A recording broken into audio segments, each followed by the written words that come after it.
বিসমিল্লাহির রহমানির রহিম। প্রিয় শিক্ষার্থীবৃন্দ, আসসালামু আলাইকুম। কাজী মাল স্কুল অ্যান্ড কলেজের অনলাইন ক্লাসে তোমাদের প্রত্যেককে স্বাগতম জানিয়ে শুরু করছি আজকের ক্লাস। যে যেখানে আছো আশা করে সবাই ভালো আছো, সুস্থ আছো। ভালো থাকো, সুস্থ থাকো সে কামনায় নিয়ে, সে প্রত্যাশায় করে আজকের আমরা কার্যক্রম শুরু করব। আজকে তোমাদের সাথে সপ্তম অধ্যায়ের তৃতীয় পর্বের ক্লাস নিয়ে আমরা আলোচনা করব। আলোচনার মধ্যে আজকে রয়েছে প্রশমন বিক্রিয়া, খুব ইন্টারেস্টিং এবং মজাদার একটি বিক্রিয়া। প্রশমন বিক্রিয়া রয়েছে, অধঃক্ষেপণ বিক্রিয়া এবং বিশেষ কয়েকটি রাসায়নিক বিক্রিয়ার মধ্যে আলোচনা করব আমি পানি যোজন বিক্রিয়া, পানি বিশ্লেষণ এবং সমানুকরণ বিক্রিয়া। প্রত্যেকটা বিষয় নিয়ে আমরা বিস্তারিত আলোচনা করব ইনশাআল্লাহ। তো শুরুতে আসো আমরা প্রশমন বিক্রিয়া নিয়ে আলোচনা করি। প্রশমন বিক্রিয়া, প্রশমন বিক্রিয়া। এই প্রশমন বিক্রিয়া কি ঘটে? আমরা জানি প্রশমন বিক্রিয়া হলো অ্যাসিড এবং ক্ষারক এই দুটি যৌগ পরস্পরের সাথে বিক্রিয়া করে কি করে? লবণ এবং পানি উৎপন্ন করে। এই বিক্রিয়াটাকে আসলে প্রশমন বিক্রিয়া বলা হয়। তো অ্যাসিড যে যৌগটি আমরা জানি, সে অ্যাসিডের একটা বৈশিষ্ট্য হলো সেটা কী করে? নীল লিটমাসকে লাল করে। এবং ক্ষারক কী করে? লাল লিটমাসকে নীল করে। অ্যাসিড এবং ক্ষারক এই দুটি যৌগকে যখন আমরা পরস্পরের সাথে সংমিশ্রণ করি তখন কি হয়? আরেকটি নিরপেক্ষ যৌগ উৎপন্ন হয়, যেটা হলো লবণ এবং পানি। তো আজকে প্রথমে আমি তোমাদেরকে দেখাবো অ্যাসিড কীভাবে নীল লিটমাসকে লাল করে। আমরা আজকে এগুলা অর্থাৎ হাতে কলমে তোমাদেরকে দেখানোর চেষ্টা করবো ইনশাআল্লাহ। প্রথমে আসো আমরা দেখব অ্যাসিড নীল লিটমাসে লাল করে এবং অ্যাসিডের পিএইচের মান কত, দুইটি জিনিসই তোমাদেরকে হাতে কলমে দেখাবো ইনশাআল্লাহ। প্রথমে আসো আমি একটু অ্যাসিড নিই, আমার হাতে দিকে দাও। আমার হাতে রয়েছে এই ভিনেগার, যেটাকে আমরা কেমিস্ট্রির ভাষায় বলি ইথানোয়িক অ্যাসিড, ঠিক আছে? অর্থাৎ ইথানোয়িক অ্যাসিডের 6 to 10% জলীয় দ্রবণকে ভিনেগার বলে, অর্থাৎ এটা একটি জৈব অ্যাসিড।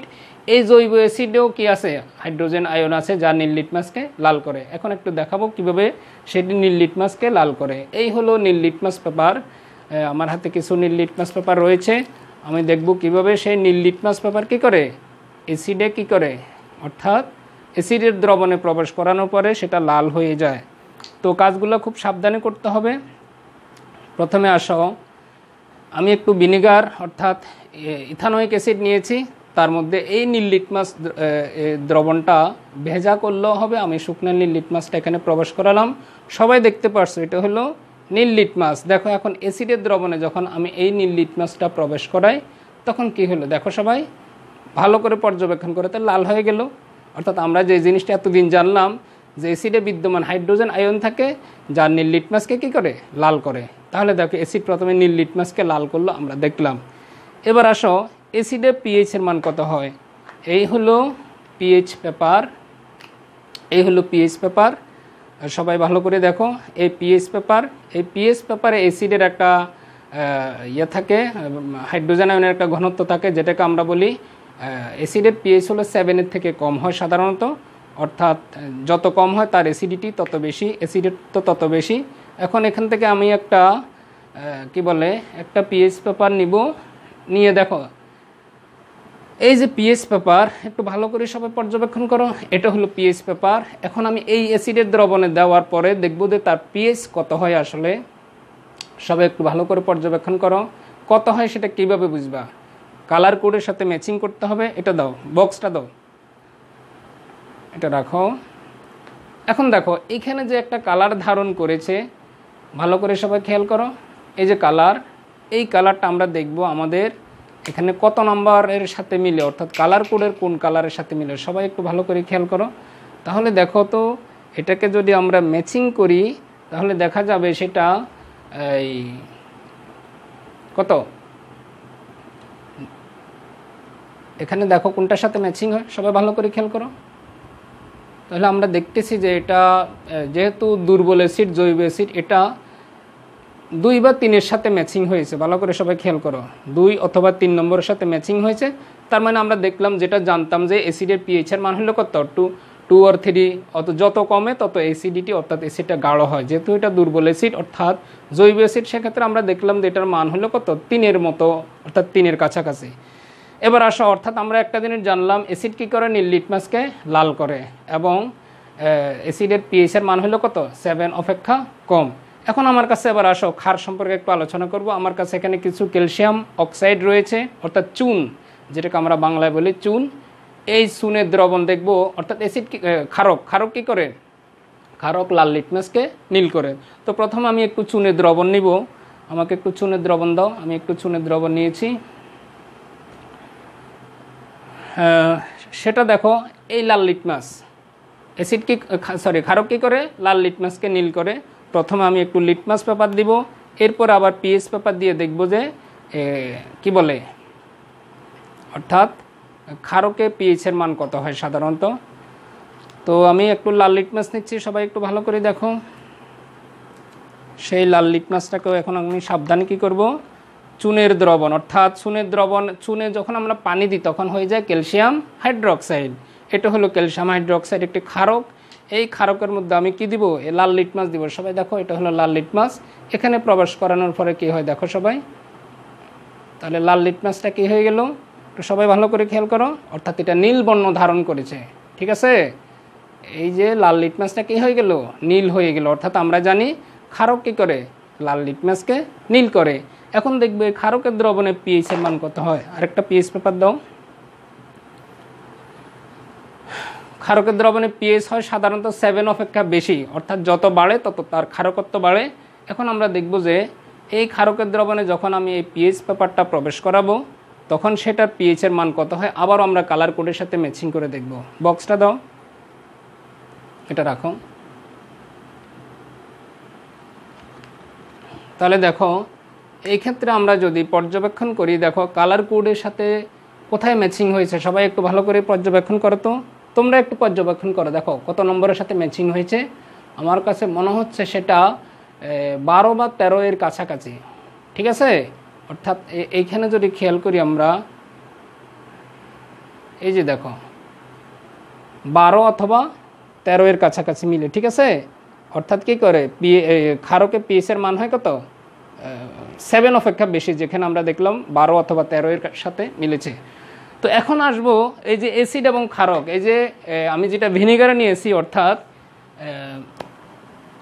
CH3COOH, এই ভিনেগার, অর্থাৎ কি বলে, অ্যাসিটিক অ্যাসিড, অর্থাৎ ইথানোয়িক অ্যাসিডের সাথে কি দিয়েছিলাম আমরা, বিক্রিয়া করবে এখন ক্যালসিয়াম হাইড্রোক্সাইড দিয়ে।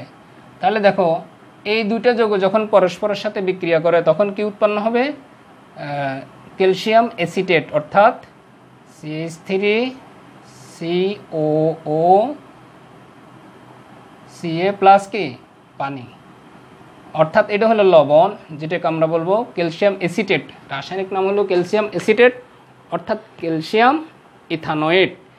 এই লবণ এবং পানি উৎপন্ন হলো। ঠিক আছে, তো এবার দেখো, এই যে ক্ষারক, অ্যাসিডের দ্রবণ এবং ক্ষারকের দ্রবণ পরস্পরের সাথে কিভাবে পরস্পরকে প্রশমিত করে আমরা সেটা নিয়ে একটু আলোচনা করব। আমাকে আর একটু ক্ষারকের দ্রবণ দাও, অর্থাৎ ওই চুনের দ্রবণটা দাও, আর একটু কম দাও।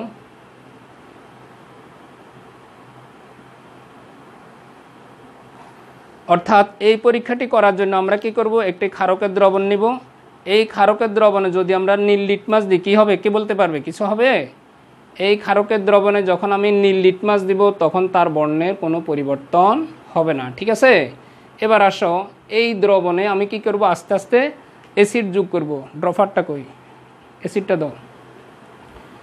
এই দ্রবণ আমি কি করব, আস্তে আস্তে অ্যাসিড যোগ করব। তো অ্যাসিড যোগ করার ফলে যতক্ষণ পর্যন্ত কি হবে, অর্থাৎ এই দ্রবণে কি হবে, এই নীল লিটমাসটা যতক্ষণ পর্যন্ত লাল না হবে ততক্ষণ পর্যন্ত আমি অ্যাসিডের দ্রবণ যোগ করতে থাকব। যখন আস্তে আস্তে লাল বর্ণ ধারণ করবে তখন আমরা দেখব যে এটা কি হয়েছে, অ্যাসিড এবং ক্ষার পরস্পরকে কি করেছে, প্রশমিত করেছে। তো এখনও কালার পরিবর্তন হয় নাই, আর একটু দাও। এবার দেখো, আমরা যদি একটু খেয়াল করি তাহলে কিন্তু এটা একটু পরিবর্তন হয়েছে, অর্থাৎ এটা কি হয়েছে, লাল বর্ণ ধারণ করেছে। তার মানে আমরা যেটা দেখলাম, এইখানে অ্যাসিড এবং ক্ষারক পরস্পরকে প্রশমিত করেছে। ঠিক আছে, এই প্রশমিত করে কি হলো, এখানে আমরা তোমাদেরকে দেখাতে পারতেছি না, নিচে কিন্তু ক্যালসিয়াম অ্যাসিটেট, এর একটা অদক্ষেপ অর্থাৎ তলানির মতো, অর্থাৎ ক্যালসিয়াম অ্যাসিটেট তৈরি হয়েছে এবং উপরে যে অংশটা থাকবে সেটা পানি হবে। আমরা যদি এটার পিএইচ পরীক্ষা করি তাহলে সেই পিএইচের পরীক্ষার ফলাফলটা হবে কত? 7 অথবা 7-এর কাছাকাছি হবে। ঠিক আছে, অর্থাৎ অ্যাসিড এবং ক্ষার পরস্পরকে কী করেছে? প্রশমিত করেছে। তো আমরা এইভাবে অনেক প্রশমন বিক্রিয়া আছে যেখানে কি হয়, অ্যাসিড এবং ক্ষার পরস্পরের সাথে বিক্রিয়া করে কি করে? লবণ ও পানি উৎপন্ন করে। আমরা আরও কমন আরও একটি বিক্রিয়া নিই, যেমন সালফিউরিক অ্যাসিড H2SO4, তার সাথে যদি আমরা ক্ষারক হিসেবে সোডিয়াম হাইড্রোক্সাইড দিই তাহলে কি উৎপন্ন হবে? সোডিয়াম সালফেট প্লাস কি? পানি। ব্যালেন্স করবে। দেখো এখানে যেহেতু Na2 হয়েছে তাই এখানে একটা 2 দিয়ে দিবা। হ্যাঁ, একটা 2 দিয়ে দিলে কি হয়ে যাবে? হাইড্রোজেন কয়টা? 2টা আছে, সালফেট সব ঠিক হয়ে গেছে। দেখো এখানে একটা 2 দিয়ে দিলে কি হয়ে যাবে? ব্যালেন্স হয়ে যাবে। অর্থাৎ এটা হলো সোডিয়াম সালফেট, যেটাকে আমরা বলবো কি? লবণ। এইভাবে যে কোনো অ্যাসিড এবং ক্ষারক পরস্পরের সাথে বিক্রিয়া করে লবণ ও পানি উৎপন্ন করার বিক্রিয়াকে কি বলা হয়? প্রশমন বিক্রিয়া বলা হয়। আশা করি সবাই বুঝতে পেরেছ। এই প্রশমন বিক্রিয়া আমাদের জীবনে অনেক গুরুত্বপূর্ণ বিক্রিয়া। যেমন এই প্রশমন বিক্রিয়ার বাস্তব প্রয়োগ কোথায় হয়? যেমন আমরা যখন অ্যাসিডিটি প্রবলেমে ভুগি, অর্থাৎ আমাদের পেটে যে খাদ্যদ্রব্য আছে সেটা হজম করার জন্য পাকস্থলীতে প্রয়োজন হাইড্রোক্লোরিক অ্যাসিড। এই হাইড্রোক্লোরিক অ্যাসিডের পিএইচের মান থাকে কত? 2। এই পিএইচের মান 2-এর থেকে যদি একটু সামান্য হেরফের হয়, অর্থাৎ তখন কি হয়? আমরা অ্যাসিডিটিতে ভুগি। এই অ্যাসিডিটি প্রবলেম দূর করার জন্য আমরা কি সেবন করি? অ্যান্টাসিড জাতীয় ঔষধ সেবন করি, যেখানে রয়েছে calcium hydroxide, magnesium hydroxide, aluminium oxide বা অ্যালুমিনিয়াম হাইড্রোক্সাইড, এই ধরনের ধাতব অক্সাইড বা হাইড্রোক্সাইড সমূহ কি রয়েছে, যাদেরকে আমরা ক্ষারক বলি। সেগুলো যখন আমরা সেবন করি, অ্যাসিড এবং ক্ষারক পরস্পরকে প্রশমিত করে লবণ এবং পানি উৎপন্ন করে, অর্থাৎ আমরা অ্যাসিডিটি থেকে কি পাই? মুক্তি পাই। আরও বাস্তব প্রয়োগ রয়েছে। যেমন আমরা যদি টুথপেস্ট দিয়ে যখন আমরা ব্রাশ করি তখন কি হয়? আমরা খাওয়ার পরে আমাদের মুখে লালা কিছুটা আসে, অর্থাৎ সকালবেলা বিশেষ করে আমাদের মুখে কি থাকে? লালা থাকে, যে লালায় অ্যাসিডিটি ভাব থাকে। আমরা যখন পেস্ট দিয়ে ব্রাশ করি, পেস্ট হলো সাধারণত ক্ষারীয় যৌগ দ্বারা গঠিত। এই পেস্ট দিয়ে যখন আমরা ব্রাশ করি তখন কি হয়? আমাদের অম্লীয় ভাবটা চলে যায়, সাথে সাথে দাঁত কি হয়ে যায়? পরিষ্কার হয়ে যায়। কৃষিতেও আমাদের এই প্রশমন বিক্রিয়ার অনেক গুরুত্ব রয়েছে। কৃষিতে যদি কখনো অম্লীয় ভাব, মাটিতে কখনো অম্লীয় ভাব অথবা কখনো ক্ষারীয় ভাব দেখা যায়, যদি মাটিতে অম্লীয় ভাব দেখা যায় সেখানে মাটিতে যদি ক্ষারীয় ভাব দেখা যায় সেখানে আমরা কি করি? চুন দিই। যদি অ্যাসিডীয় ভাব দেখা যায় সেখানে আমরা চুন প্রয়োগ করি। তাতে কি হয়ে যায়? মাটির অ্যাসিডিটি দূর হয়ে যায়। আবার দেখো অনেক সময় পুকুরে আমরা কি করি? চুন প্রয়োগ করি। কেন চুন প্রয়োগ করি জানো? পুকুরে অনেক সময় যে বিভিন্ন গ্যাস উৎপন্ন হয়, বিশেষ করে অ্যামোনিয়া গ্যাস জাতীয় বিভিন্ন গ্যাসগুলো যখন উৎপন্ন হয় সেখানে যখন আমরা চুন প্রয়োগ করি তখন কি হয়ে যায়? অর্থাৎ অ্যাসিডিটিটা চলে যায়। এইভাবে বিভিন্ন ফোকা, যেমন যদি আমাদেরকে বিচ্ছু যদি হুল ফুটায় তখন সেখানে হিস্টামিন নামক একটা ক্ষারীয় যৌগ নিঃসৃত হয়, ফলে আমরা জ্বালা অনুভব করি। এই জ্বালা নিবারণের জন্য কি করতে হয় আমাদেরকে জানো? তুমি ভিনেগারে যদি একটু হাতটাকে চুপিয়ে রাখো তাহলে তোমার জ্বালাটা নিবারণ হয়ে যাবে। কারণ ওই বিচ্ছুর হুলে যে হিস্টামিন জাতীয় যে ক্ষারীয় পদার্থ নিঃসরণ হয়েছে সেটি প্রশমিত করার জন্য কি লাগবে? অ্যাসিড লাগবে। সেজন্য তোমার ঘরে ভিনেগার থাকলে একটু ভিনেগার দ্রবণে একটু তুমি ভিজিয়ে রাখলে কি হয়ে যাবে? জ্বালাটি প্রশমিত হয়ে যাবে। আবার যখন পিঁপড়া অথবা মৌমাছি কামড় দেয় তখন আমরা জ্বালা অনুভব করি, কারণ হলো মৌমাছি অথবা পিঁপড়ার কামড় কি হয়? কিছু অ্যাসিড নিঃসৃত হয়, ফলে আমরা জ্বালা অনুভব করি। এই জ্বালা নিবারণের জন্য আমরা মলম হিসেবে যেগুলো ব্যবহার করি সেগুলো সাধারণত ক্ষারীয় যৌগ দ্বারা তৈরি করা হয়। অর্থাৎ এই মলম অর্থাৎ চুন জাতীয় যৌগগুলো ব্যবহার করলে আমরা সেখান থেকে কি পাই? নিরাময় বা মুক্তি পেতে পারি। এইভাবে প্রশমন বিক্রিয়ার যে আসলে কত রকম প্রয়োগ আমাদের জীবনে রয়েছে সেটা আসলে বলে শেষ করা যাবে না। তো আমরা এতক্ষণ আলোচনা করলাম প্রশমন বিক্রিয়া নিয়ে।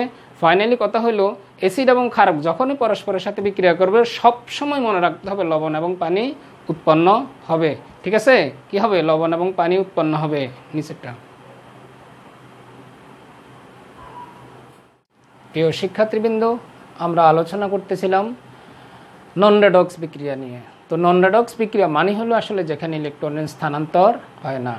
আমরা আলোচনা করেছিলাম নন রেডক্স বিক্রিয়ার মধ্যে প্রশমন বিক্রিয়া নিয়ে। এখন আমরা আলোচনা করব অদক্ষেপণ বিক্রিয়া নিয়ে। অদক্ষেপণ বিক্রিয়া মানে হলো আসলে বিক্রিয়ক বিক্রিয়া করে কি হবে? অদক্ষেপ অর্থাৎ তলানি হিসেবে জমা হবে। তো দেখো আমরা যদি যে ফেরাস সালফেটের জলীয় দ্রবণে যদি আমরা সোডিয়াম হাইড্রোক্সাইডকে আস্তে আস্তে ফোটায় ফোটায় যোগ করি তাহলে কি হবে, ফেরাস হাইড্রোক্সাইডের একটি সবুজ বর্ণের অদক্ষেপ বিক্রিয়ার তলে আস্তে আস্তে কী হবে, জমা হবে, অর্থাৎ তলানি হিসাবে কী হবে, জমা হবে, সাথে সোডিয়াম সালফেট উৎপন্ন হবে। এই বিক্রিয়াটি আমি তোমাদেরকে দেখাতে পারলে ভালো হতো, পরবর্তীতে আমার কাছে যেহেতু সবগুলো কেমিক্যাল এখানে নেই তাই দেখাতে পারলাম না, আমি অন্য একটা সময় তোমাদেরকে এই অদক্ষেপণ বিক্রিয়াটি দেখাবো। তো আজকে তোমাদেরকে একটু বলে দিলাম, অর্থাৎ থিওরিটিক্যালি বললাম যে ফেরাস সালফেটের জলীয় দ্রবণে যখন আমরা সোডিয়াম হাইড্রোক্সাইডকে ফোটায় ফোটায় যোগ করব তখন কী হবে, আমরা কিছুক্ষণ পরে দেখব যে সবুজ বর্ণের ফেরাস হাইড্রোক্সাইডের একটি অদক্ষেপ অর্থাৎ তলানি জমা হবে, সাথে সোডিয়াম সালফেট লবণটাও কী হবে, উৎপন্ন হবে। আরও একটি বিক্রিয়া যদি আমরা লক্ষ্য করি, যেমন সোডিয়াম ক্লোরাইড এবং সিলভার নাইট্রেট এই দুটি যৌগকে পরস্পরের সাথে আমরা বিক্রিয়া ঘটাই, তাহলে সেখানেও সিলভার ক্লোরাইডের একটা অদক্ষেপ, যেখানে আমি একটি অদক্ষেপ চিহ্ন অর্থাৎ তলানি হিসাবে জমা হবে এবং সাথে কি হবে, সোডিয়াম নাইট্রেটও জমা হবে। এখানে যদি দেখো এই বিক্রিয়াগুলোকে ব্যালেন্স করার জন্য আমাদেরকে যে জিনিসটা করতে হবে, দেখো এখানে Na2 দিছি, তো তাই এখানে একটা যদি 2 দিয়ে দিই তাহলে এটা কি হয়ে যাবে, সমতা হয়ে যাবে। তারপর দেখো এটা সমতা করা আছে, এটাকে আর সমতা করতে হবে না। তাহলে এই অদক্ষেপণ বিক্রিয়াকে আমরা যেভাবে সংজ্ঞায়িত করব সেটা হলো, যে বিক্রিয়ায় তরল অর্থাৎ দ্রবণীয় বিক্রিয়কসমূহ বিক্রিয়া করে উৎপন্ন হওয়ার সময় কি হয়ে যায়, কঠিন উৎপাদে পরিণত হয়, সেই বিক্রিয়াকে আমরা বলবো অদক্ষেপণ বিক্রিয়া। আমি আবারও বলছি, যে বিক্রিয়ায় কি হয়, তরল বিক্রিয়কসমূহ বিক্রিয়া করে কঠিন উৎপাদে পরিণত হয় তাকে কি বলা হয়, অদক্ষেপণ বিক্রিয়া বলা হয়। তো এই দুইটা বিক্রিয়াতে যদি আমরা একটু খেয়াল করি, যেমন বিশেষ করে এই যে সিলভার ক্লোরাইডের অদক্ষেপ তৈরি হয়েছে এখানে, আর সোডিয়াম আয়ন এবং নাইট্রেট আয়ন এই দুইটা আয়ন কিন্তু অবিকৃত, অর্থাৎ এরা বিক্রিয়া করে নাই, বিক্রিয়া অংশগ্রহণ করে নাই, এদেরকে কি বলা হয়, দর্শক আয়ন। কি বলা হয় এদেরকে, দর্শক আয়ন বলা হয়। প্রশমন বিক্রিয়াতেও তোমরা দেখবা, প্রশমন বিক্রিয়াতেও কি থাকে, দর্শক আয়ন থাকে, এবং অদক্ষেপণ বিক্রিয়াতেও কি থাকে, দর্শক আয়ন হিসেবে থাকে। যেমন এখানে সোডিয়াম আয়ন এবং নাইট্রেট আয়নগুলো আসলে এরা পরস্পরের সাথে কোনো বিক্রিয়া করা নাই, অর্থাৎ এটা এইভাবে আয়নিতই থেকে যাবে। এই ধরনের আয়নকে কি বলা হয়, দর্শক আয়ন বলা হয় থাকে। এখন আমরা আলোচনা করব বিশেষ ধরনের আরও কিছু রাসায়নিক বিক্রিয়া। তার মধ্যে রয়েছে আর্দ্র বিশ্লেষণ বিক্রিয়া, তারপরে রয়েছে পানি যোজন বিক্রিয়া, এবং আলোচনা করব আমরা আজকে সমানুকরণ বিক্রিয়া। এই তিনটি বিক্রিয়া আলোচনা করে আজকের আলোচনা আমরা এখানে শেষ করব। তো আসো, বিশেষ ধরনের বিক্রিয়ার মধ্যে প্রথমে রয়েছে কি, আর্দ্র বিশ্লেষণ বিক্রিয়া। আর্দ্র বিশ্লেষণ বিক্রিয়া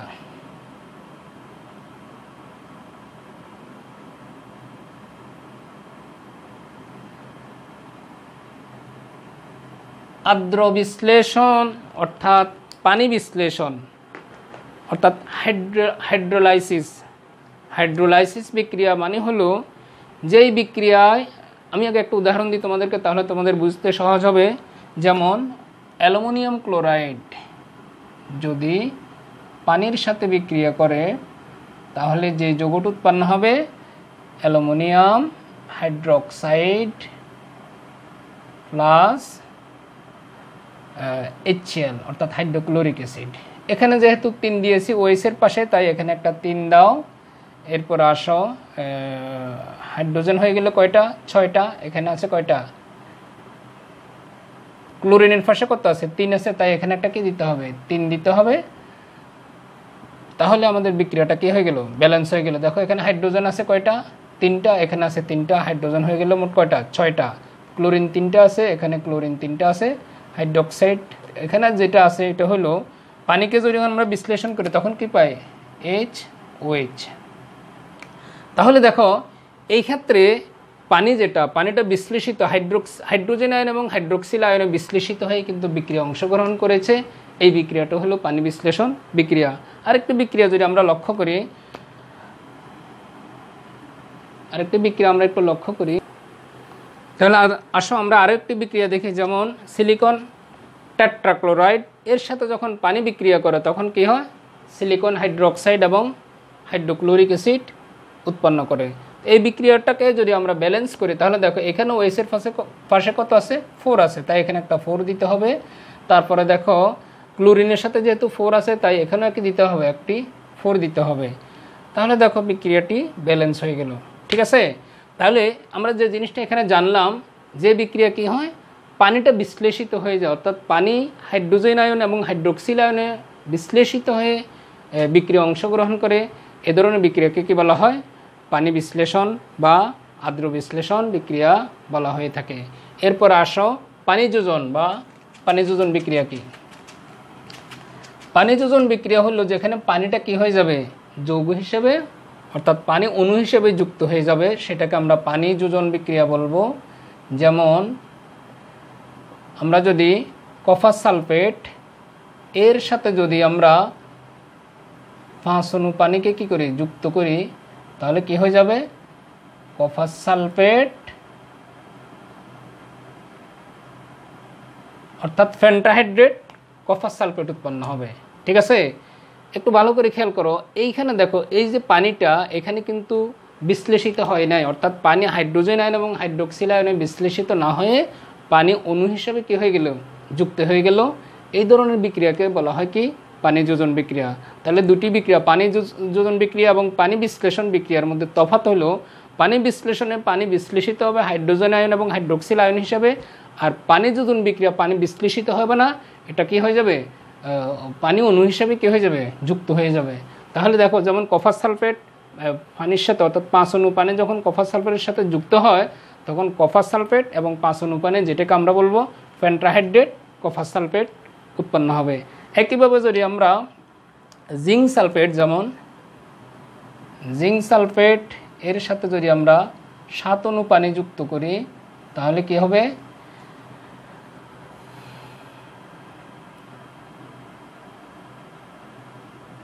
হেপ্টাহাইড্রেট জিঙ্ক সালফেট, এই যৌগটা উৎপন্ন হবে। এই ধরনের তোমাদের বইতে অনেকগুলো বিক্রিয়া আছে, তোমরা সেই বিক্রিয়াগুলো দেখে নেবে। তাহলে গেল আমাদের আর্দ্র বিশ্লেষণ এবং পানি বিশ্লেষণ বিক্রিয়া। এরপর আসা সমানুকরণ বিক্রিয়া। একটি কথা বলে রাখি, এই যে আর্দ্র বিশ্লেষণ পানি যোজন বিক্রিয়াগুলো হলো আসলে কি বলে, সংযোজন বিক্রিয়ার মতোই, তবে সংযোজন বিক্রিয়ায় ইলেকট্রনের আদান প্রদান ঘটে, ফলে সেটা রেডক্স বিক্রিয়া। কিন্তু এই পানি যোজন বিক্রিয়া সংযোজন বিক্রিয়ার মতো হলেও সেখানে ইলেকট্রনের স্থানান্তর ঘটে না, যার কারণে এটা হলো নন রেডক্স বিক্রিয়া। ঠিক আছে, দুইটি সংযোজন বিক্রিয়ার মতো হলেও এই বিক্রিয়া কিন্তু ইলেকট্রনের স্থানান্তর ঘটে না, তাই এটি হলো একটি নন রেডক্স বিক্রিয়া। এরপরে আসো আমরা সমানুকরণ বিক্রিয়া নিয়ে আলোচনা করব। প্রিয় শিক্ষার্থীবৃন্দু, আলোচনা করব এখন আমরা সমানুকরণ বিক্রিয়া নিয়ে। এই সমানুকরণ বিক্রিয়াটি তোমাদেরকে বোঝানোর জন্য আমি বোর্ডে একটি যৌগ লিখিয়েছি C2H6O। এই যৌগটিকে পুনর্বিন্যস্ত করে লেখা যায় CH3CH2OH এবং লেখা যায় CH3OCH3। এই দুইটি যৌগেরই ক্ষেত্রে তাদের আণবিক সংকেত কিন্তু C2H6O। দেখো এখানে কিন্তু 2টা কার্বন, 6টা হাইড্রোজেন, একটা O আছে, ঠিক এখানেও কিন্তু 2টি কার্বন, 6টি হাইড্রোজেন এবং একটি O রয়েছে। তো দুটি যৌগের ক্ষেত্রে আমরা যেটা দেখলাম যে তাদের আণবিক সংকেত একই, কিন্তু তাদের গাঠনিক সংকেত ভিন্ন। এই ভিন্ন গাঠনিক সংকেত অর্থাৎ গাঠনিক সংকেত ভিন্নতার কারণে তাদের নামকরণেরও পরিবর্তন হলো, তাদের ভৌত অবস্থারও পরিবর্তন হলো, তাদের রাসায়নিক গঠনেরও কী হলো, পরিবর্তন হলো। যেমন এই যৌগটি হলো ইথানল, এই যৌগটি হলো ডাইমিথাইল ইথার। এই যৌগটি সাধারণ অবস্থা হলো তরল এবং এটি হলো সাধারণ অবস্থায় গ্যাসীয়। ইথানলের স্ফুটনাঙ্ক হলো 78 ডিগ্রি সেলসিয়াস এবং ডাইমিথাইল ইথারের স্ফুটনাঙ্ক হলো -24 ডিগ্রি সেলসিয়াস। তাহলে আমরা যে জিনিসটা দেখলাম যে একটি যৌগ থেকে তার অণুসমূহ পুনর্বিন্যস্ত হয়ে কী করলো, একাধিক যৌগ বা একাধিক সমান উৎপন্ন করলো। এরকম একটি যৌগ থেকে অণুসমূহ পুনর্বিন্যস্ত হয়ে যদি ভিন্ন যৌগ উৎপন্ন করে তখন তাদেরকে কি বলবো, আমরা সমানুকরণ বলবো। অর্থাৎ একটি থেকে একটি যৌগের পরমাণুসমূহ পুনর্বিন্যস্ত হয়ে যদি ভিন্ন সমান উৎপন্ন করে তখন আমরা তাদেরকে কি বলবো, সমানুকরণ বিক্রিয়া বলবো। আরেকটি উদাহরণ যদি আমরা লক্ষ্য করি, যেমন অ্যামোনিয়াম সায়ানাইড, এটি একটি অজৈব যৌগ।